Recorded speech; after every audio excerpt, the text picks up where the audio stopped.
Baik, selamat pagi Bapak Ibu semuanya. Pagi. Terima kasih atas kehadiran Bapak Ibu semuanya untuk di hari ini, bahwa kemarin waktu itu kami di Fasda itu mengadakan Bintek, yaitu 7 jurus BK.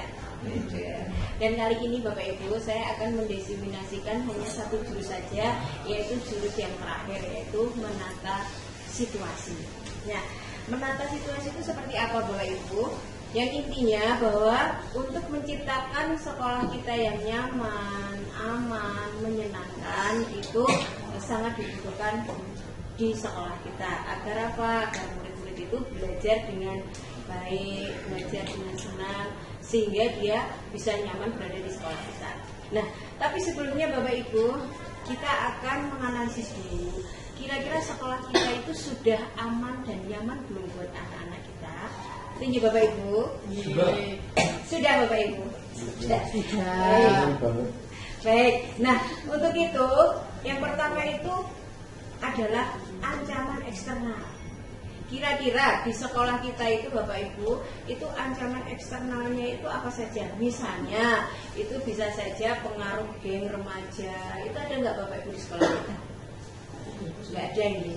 Nggak ada. Aman Ya? Aman. Berarti kan ancaman eksternalnya nggak ada.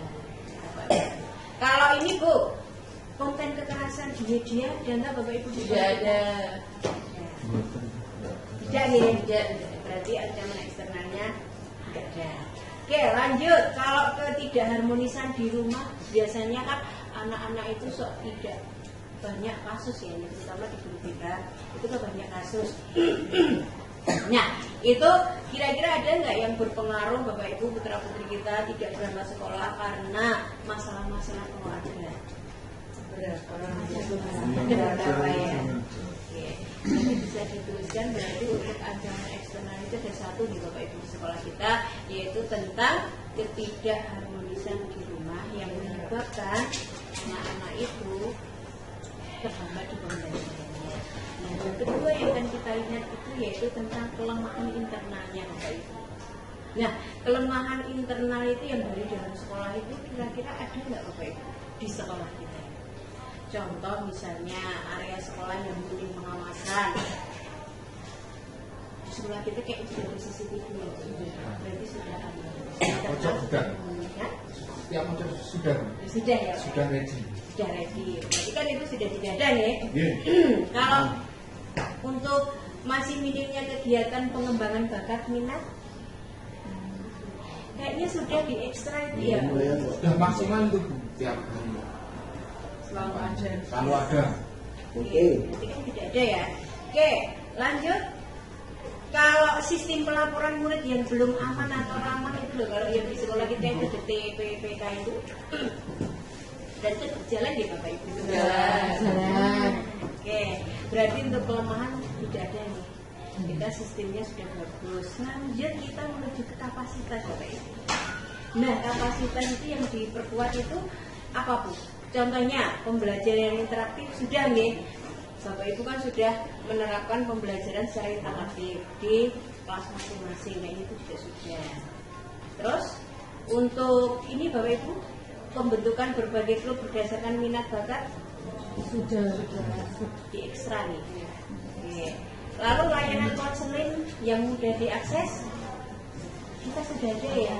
Layanan konseling online itu ya Bapak Ibu ya. Ada, sudah ada. Sudah ada ya. Berarti aman. Oke, berarti aman di tempat kita alhamdulillah sudah aman ya. Tapi gini Bapak Ibu, kita kembali lagi untuk refleksi tentang keharmonisan tadi. Kan kita ada satu ancaman eksternalnya, yaitu tentang ketidakharmonisan di keluarga. Nah, ini sejauh mana Bapak Ibu sudah mengatasinya? Apakah kita ada kolaborasi? Jelas. Jelas itu. Jelas. Ya Pak Okta ya. Kalau di tempat Pak Okta gimana? Ada nggak Pak Okta yang kemarin seperti itu? Alhamdulillah ada. Ya. Dan hasilnya sekarang? Alhamdulillah sudah sedikit membaik. Sudah sedikit membaik ya. Berarti kan anaknya sudah masuk ke dia. Alhamdulillah. Baik Bapak Ibu, itulah Kenapa kita harus melihat dari tiga sisi tersebut, supaya apa? Supaya lingkungan belajar kita itu menjadi lebih aman, lebih menyenangkan. Kita memang harus bisa melihat dari tiga sisi seperti itu. Dan bahkan tadi memang ada beberapa anak yang memang terkena kasus seperti itu. Terus, tapi ada enggak ya sampai tidak masuk terus keluar? Tidak ada. Masalah keluarga yang mempengaruhi anak itu akhirnya dia putus sekolah, tidak ada yang di tempat kita. Jangan bisa ke tangan ini ya. Baik, dan alhamdulillah setelah kita menggali tadi, kita mengumpulkan data, dan ternyata di tempat kita itu, ya, ternyata di tempat kita itu, alhamdulillah kondisinya sudah membaik, terus prasarananya juga sudah mencukupi. Terus tadi juga ada TPPK, dimana jika ada tindakan sendiri, itu kita sudah ada timnya, sehingga dimana anak itu bisa maju sudah ada fasilitasnya, sudah ada itu sudah berarti sekolah kita itu sudah menjadi sekolah yang ramah untuk anak. Nah, baik Bapak Ibu. Nah sekarang coba sekarang kita diskusikan. Itu ya Bapak Ibu. Dari tiga aspek tadi, kira-kira ada yang lain nggak Bapak Ibu yang kira-kira bisa membuat sekolah kita itu menjadi, kalau kita menjadi lebih baik menurut saya. Kira-kira apa yang perlu kita tingkatkan? Apa Bapak? Yang perlu kita tingkatkan dari tiga aspek tadi, ada ancaman internal, eksternal, ada kapasitas yang perlu kita tingkatkan agar sekolah kita itu menjadi lebih baik lagi, agar nantinya permasalahan rumah itu tidak mempengaruhi anak-anak. Satu saja yang terjadi, maka sekolah kita tidak akan berkembang secara tinggi Bapak Ibu. Ibu dari sini, dari awal dari sampai akhir ini, kira-kira masih ada yang ingin kita diskusikan dan ingin ditanyakan?